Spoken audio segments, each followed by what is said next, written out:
Okay, let's get started. Can I finish my drink? Give me 2 seconds. Yeah. She did it herself. Oh my.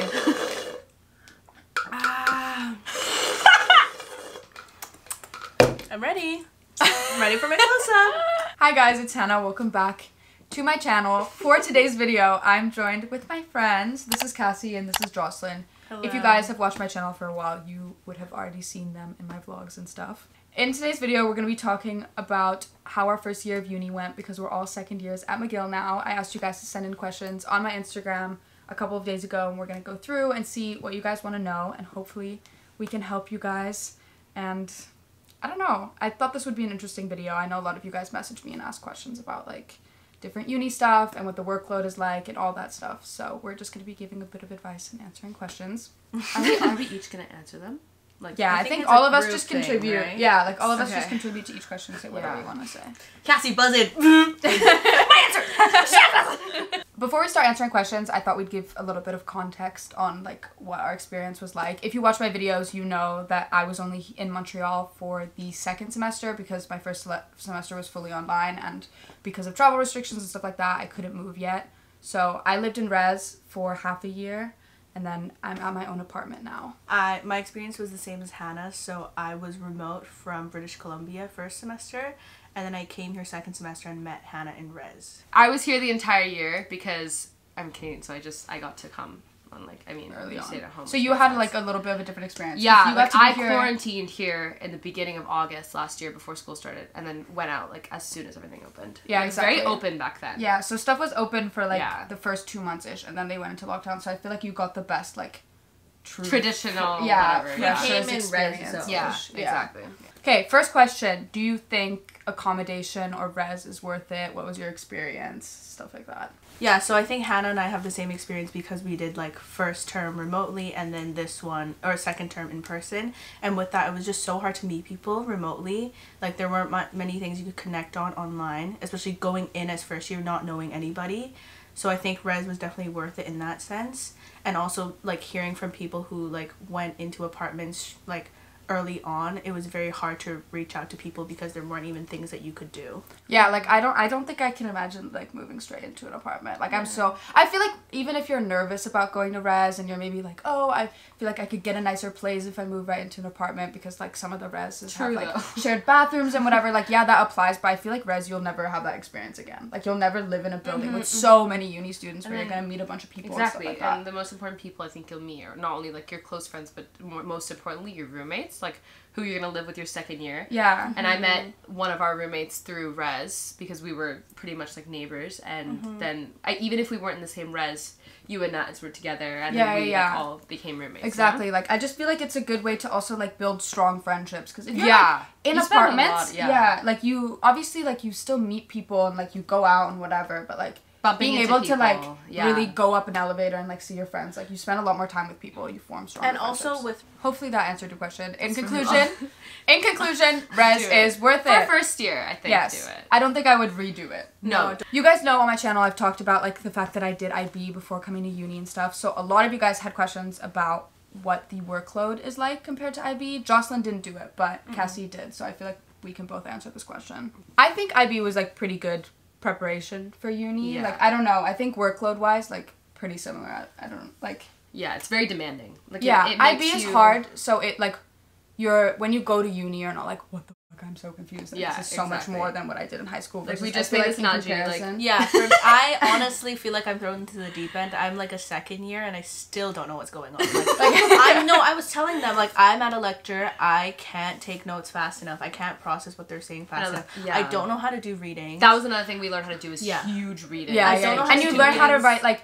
I think one of the biggest things is you learn how to write essays really well. Like I got into some of my classes and like my professors were still like, you guys are writing bad essays, like we need to teach you how to write an essay, and I was like, isn't this like from high school? No, for me in high school, like my high school at least, I just went to a Canadian high school. Kids would complain about writing 3 pages. Yeah. So like you have 1,000-word EE. Like so like Jocelyn said she feels like she was thrown in the deep end when she came to uni, but like you're still thrown into the pool, like as an IB kid or an AP kid or whatever. But I think it wasn't definitely shallow end versus like A lot of you guys also asked for study tips. I personally feel like it really depends on the person and the subject you're taking. Yeah, it's hard for us to give advice and be like, do this, do this, do this. You can say, like, for your context in a very... Yeah.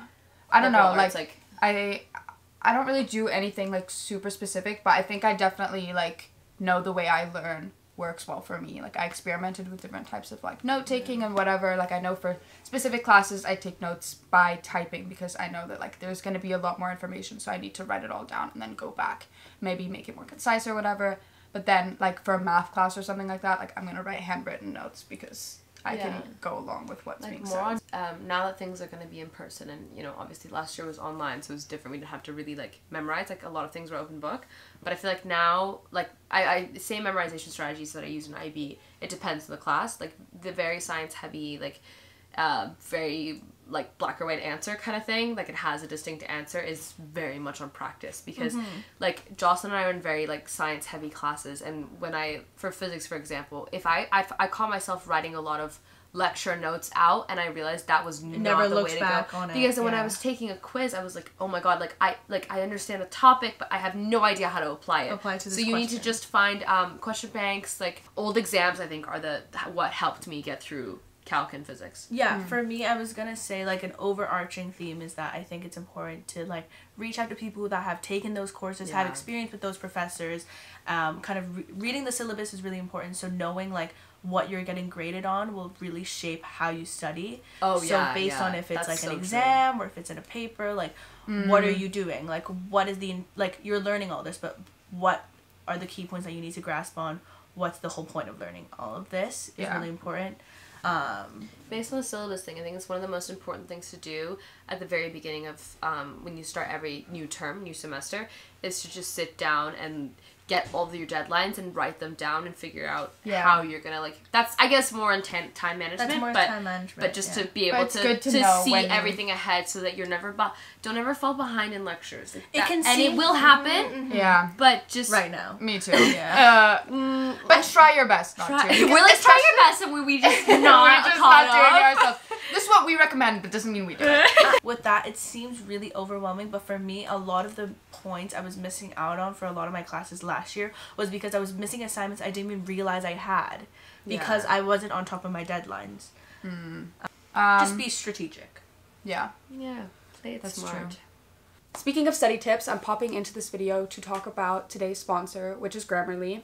Grammarly is a digital writing assistant that allows you to be more productive when you're working on multiple assignments, as well as improve the quality of your work, which I think is really helpful being a uni student. It's free to download, and it's super easy to integrate into your working, whether you use Chrome, Safari, Firefox, whatever. You can download it as an extension onto your laptop, and it works wherever you work. So if you're using stuff like Google Docs, it can help you save time and work more efficiently on any of those assignments automatically. The writing tool allows you to increase your productivity when working, and they have a bunch of different features that work on different aspects of your writing. So for example, you can use their setting goal feature to make sure that you're writing for the right audience, and it will give you word suggestions and stuff like that to help you come across the way that you want. They also have a free word count feature, which is really great to make sure that you're able to reach all the requirements for each piece of writing that you're doing, and you can save time knowing how far along you are. And then finally, instead of using a bunch of different websites to come up with new words that you can use, Grammarly's synonym feature also allows you to replace overused words within your writing. You guys know I did a video with them back in April, and I totally still stand by it. I literally use it for every single piece of writing that I do for my classes because I just feel like it helps improve the quality of my work. With back to school season coming, make sure you're prepared with Grammarly. You guys can use the link on the screen right now to go sign up for a free account, or if you guys would like, you guys also have 20% off for a premium account that has a couple of extra features and stuff as well to help you work more efficiently. And yeah, let's get back to the video. What's something you wish you would have known before coming to uni? I don't know, I feel like I have to think. I don't really know anything specific. Oh, like, it's okay to not know what you want to study. Like, I came here completely with, I'm crazy though, like, I'm so OCD and very, I want to do this, and I want exactly everything to go to plan, and stuff is not going to go to plan. Like, I've completely changed my major and switched around what I want to do this year in preparation to switch to a different, like, faculty pretty much. And, like, that's okay, because it's better to realize it now, and if you're passionate about something, you can take the class. You can take a minor in whatever you want. Like, Abby's doing a minor in anthro, and she's doing all these cool classes on, like, religion and all these things that interest her and feminism, but, like, she's going to law school. Like, she can do it. Yeah. Just focus on because you'd rather be interested in what you're studying. Yeah. I guess mine is less school-based. It's more, like, identity-based, maybe. Okay. I feel like just knowing that, like, similar to what she said, like, knowing that everybody's figuring their shit out. Like, I was very nervous about, like, imposter syndrome and, like, feeling like I didn't belong, and, like, everybody seemed like they had so many friends and stuff. Like, I really struggled. I didn't meet Hannah until March. Yeah, so, we like, only became friends after, like, 2 months. So my first 2 months, I was actually so lonely, and I didn't really, like, find people that I clicked with very well. But it's just know that school's so big, and there's people out there, and honestly, it's just, like, I think one thing you really need to know is that you have to push yourself out of your comfort zone. Like, nobody's gonna hold your hand and, like, do stuff for you. If you want to meet people, it's easy. Like, you have to be proactive. You have to keep like, reaching out. Once you are willing to put yourself out there and be your authentic self, people that you will click with will come to you. Like, you'll attract them. But for me, a lot of it was, like, I tried to be the person that I thought people wanted me to be, and I kept attracting the wrong people because of that. Oh, I didn't ask if that got so deep. Now you have us. Yeah. But yeah, I was like, it's very important to just be like who you want to be. Don't like put up. Change yourself for college. Yeah, don't I've seen change a lot yourself. of people do that. Yeah, don't change yourself based on what you think other people want from you, because you're not going to find the right people that way. How hard was it to adapt to a new city? For me, I feel like I was so excited to be in a new place. Like, I was so excited, especially even now, like, now that more stuff is open, I, like, got so excited to be like, I get to go to bars now, like, I get to try new restaurants, like, whatever. Like, I loved it. I honestly don't think I Well, it's also because we live in this city. Like, Montreal is such an amazing... I mean, I don't know if... obviously, not everyone's going to Montreal, but, like, just to explore, I feel like it's such a nice city to be in. Yeah. So I didn't really have I think to, we like, made a good choice. Like, I told people back home, and I was like, no, I really love the city, and everyone was like, I wouldn't expect people to pick McGill for the city. Yeah. But it's 100% so amazing. I feel like I definitely chose McGill for the city as well. This is very Montreal specific, but Montreal is such a youth-centric city. Yeah. So it's so many young people, so it's such a great city to move to for the first time, because, like, you feel so welcomed because everybody's figuring it out together. There's a lot of like-minded people, very, like, progressive, I would say. A lot of international kids here. A lot I of- love yeah. that because I feel like it's hard sometimes to talk to kids who just grew up in the exact same place, just because I had a very, very different perspective, and I feel like we all kind of did. We all moved around a lot. It's nice to be able to talk to people, and you always find someone somehow that has some sort of really freaky, weird connection to you. Yeah. It's so weird, and I feel like it makes you feel very comfortable here. Yeah.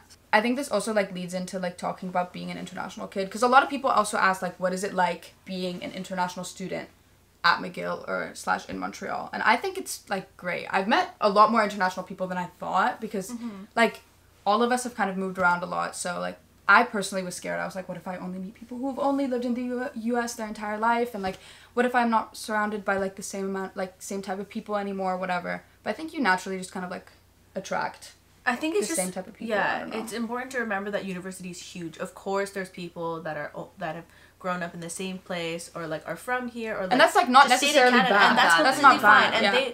they all hang out together as well, or they have friends outside. But there's also a lot of, like, bigger international groups as well, and it's really easy to find your community, even if they don't have the exact same experience as you. It's very welcoming. Yeah, Overall. I highly recommend McGill if you're an international student, for sure. And I think for anyone who's nervous about going any other place, like, I'm sure you'll find your people. Yeah. It's huge. School's There's international huge. kids pretty much everywhere. Like, Yeah, everyone like, I loves think to be it's everywhere. the international, like, communities in a lot of different unis is growing, so I don't think you have to be nervous if you're going to a place completely away from where you used to live. A lot of people also want to know about boys and what dating is like in uni, and, like, hookup culture and all of that type of stuff. And I feel like we've all had very different experiences. I don't know. True. Okay. I feel like, okay, so I was here first, so I feel like that was when everybody was, like, not only trying to find friends, but it was even worse with guys. I feel like, and guys too, like, everyone was trying to hook up with everybody, because we're all excited too, and we're like, like it's new first time people, away from fresh home, meat. right? Yeah. Genuinely, it's like first time away from home. yeah, having your you're own like, space, no, right? yeah, Yeah. you're happy you can bring someone back, people, like, it's no not, parents. Yeah, no yeah, parents. yeah. Yeah, that's actually very true. I feel like that's another reason. It's I much different than high school. Much more Yeah. different than high school, I feel like. Yeah, I agree. It's less frowned upon and like, oh my god, she hooked up with it. It's yeah, just like, and like you can do whatever you want, like as long as they're safe, really like no one really judges you and stuff like that, which is really different in high school because obviously the second you get with someone, everyone's like, oh my god, did you hear? Yeah, well, because high school's so small. Like you're in uni now, like it's everybody's so consumed with their own lives. Yeah, like, no one's really like spending time worrying about, oh my god, Hannah hooked up with like that's not really a thing. But for me, it's also like, going into it, I didn't do anything in high school, haven't been with anyone, haven't done anything. And I think it's important to acknowledge that actually if you're in the same boat as me, a lot of people are in this boat. Don't feel like you have the pressure to like catch up with other people, and seeing everybody around you hooking up means that you have to. Like, take it at your own pace. Like, I still haven't done anything and I don't feel pressure to do anything. Yeah. People are more innocent than you realize. Yeah, I think like everyone thinks everyone's hooking up. Yeah, it's okay. Yeah. Like the idea of uni is like everybody's hooking up, everybody's doing stuff, but there's so many people that are in the same boat as you. Yeah. Including me. So, I think the key point is just like, it exists, so if you want to participate in it, perfect. But if you don't, also like, there's so much more to uni than that. Yeah. It just depends on the person, like if you're into it. Some people get attached easier and they just don't like hooking up with people casually. Like it's up to you. What do you think about serious relationships during freshman year? Neither of us are in a relationship, but Cassie is. She's been dating her boyfriend for almost a year now. Jesus, oh my god. I got into a relationship very, very, very early on. Like, very fast, but I didn't, like, want to in a way. Like, I feel like, I mean, it's totally fine to be in a relationship, but, like, it depends. I also feel like advice I have about relationships is I've seen a lot of people have their relationship completely consume who they are, and then they kind of live with the person in unison as one person, and you experience college together, and then what happens, like, if they break up, or, you know, something happens, and then you realize that you didn't actually have your own experience, you had an experience with somebody. Oh, another thing about relationships is you're gonna have a really hard time if you come to uni like, I want a boyfriend, I really want to do this, because I've like, seen that go very wrong before. But, like, instead, obviously, this is not just about uni, but in general, at this stage in your life, if you're looking for something, you're not going to find it right. If it comes to you, that's in general, with friendships, with anything, if it comes to you, like, if I very much, like, believe in it, like, it's just, if it's meant to be, it's meant to be, like, you know. If you're looking for it, it's going to be bad. Yeah.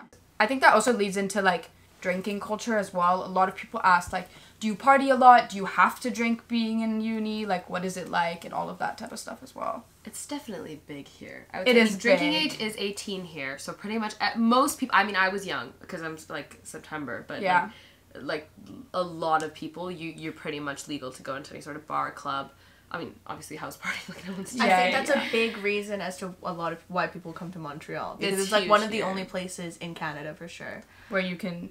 Like, legal age is 18. I feel like. Also, I don't know why I didn't say this while we were filming, but I wanted to pop in and add that Montreal is amazing in terms of, like, different options and stuff. There's so many different bars, so many different clubs. Like, whatever it is that you're into, you'll find something that you like here. And it's so fun to have, like, new places to explore almost every single time you go out. But obviously, party culture and stuff will depend on what type of uni you go to. Like, if you're in a city or not, what the drinking age is and all of that stuff. And I feel like a lot of, like, going out is doing that.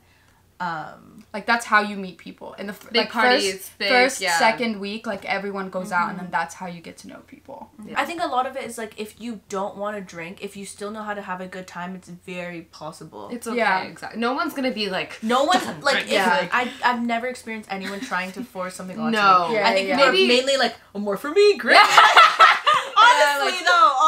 though, I don't think there's many people that are offering you alcohol, to be honest. So, in conclusion, it's similar to hookup culture. Like, there is a big drinking culture, but also if you're not comfortable with that, like, you can still meet people. Just expect to be... But it might be in a drinking setting. In a drinking setting. Even if you're not drinking yourself. But there will be alcohol around you. Yeah. A lot of you guys also asked if it was hard to adjust to living alone, having always, like, lived at home and lived with your parents and stuff like that. I'd say I cooked a lot at home.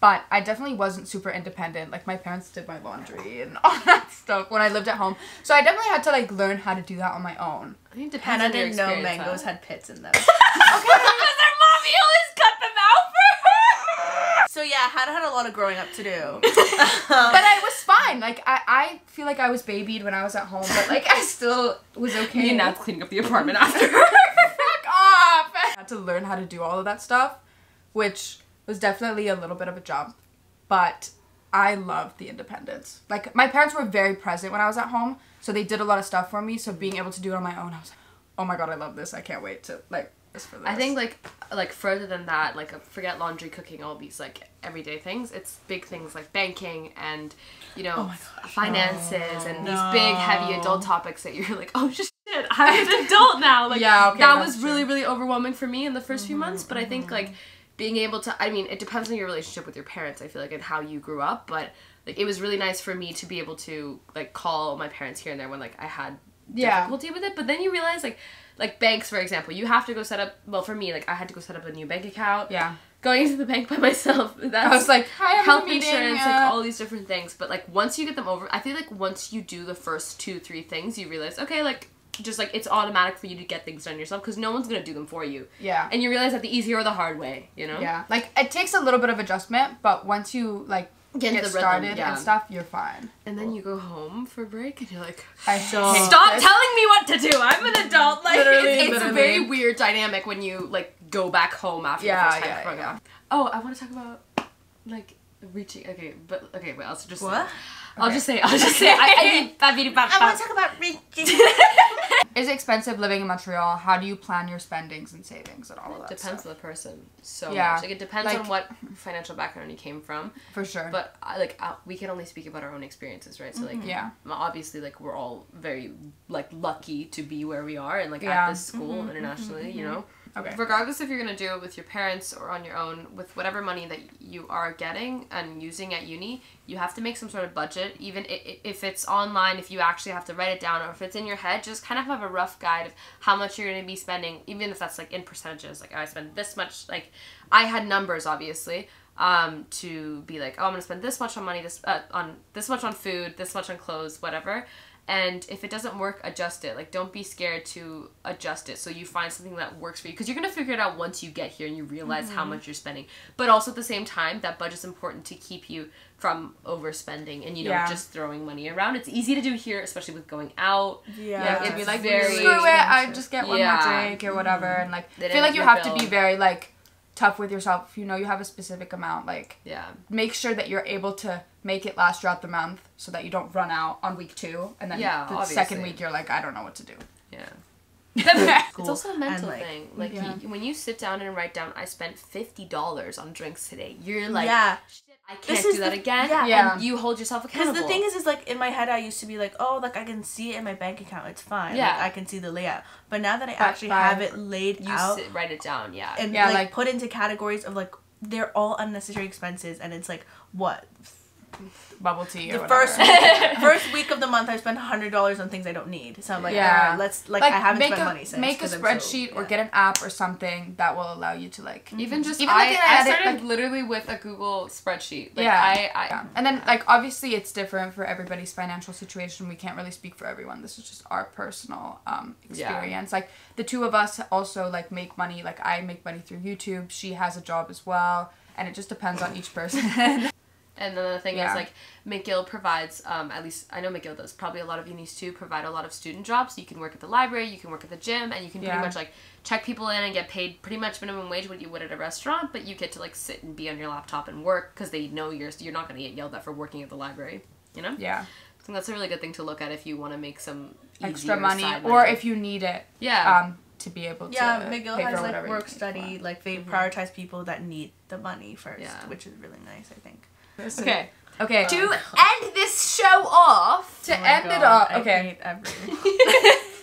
I think a good question to end this off would be, are you happy with your uni choice overall? Are we happy with McGill? I'm very happy too. Me too. I just honestly, like, looking back, I had my doubts, but I can't imagine going to any other school now. Yeah. Like, looking at the other options, like, I was talking to my brother about this today. He was like, imagine if you went to, like UCL, imagine if you went to Bath. Like, it was just, I just can't even imagine my life there because the programs are so different, the lifestyle's so different, the people I've met. I feel like regardless of whatever choice you make, it's gonna be a good choice. That's exactly. I'm very happy. I love McGill. I love Montreal. I love all my friends here. So, yeah. Imagine if one of us was like, no. Yeah, I think I shouldn't be here. But overall, like, obviously every place is gonna have its flaws, but the pros outweigh the cons by far. Yeah, 100%. Anyways, that is gonna end this video off here. We've been filming for 2 hours.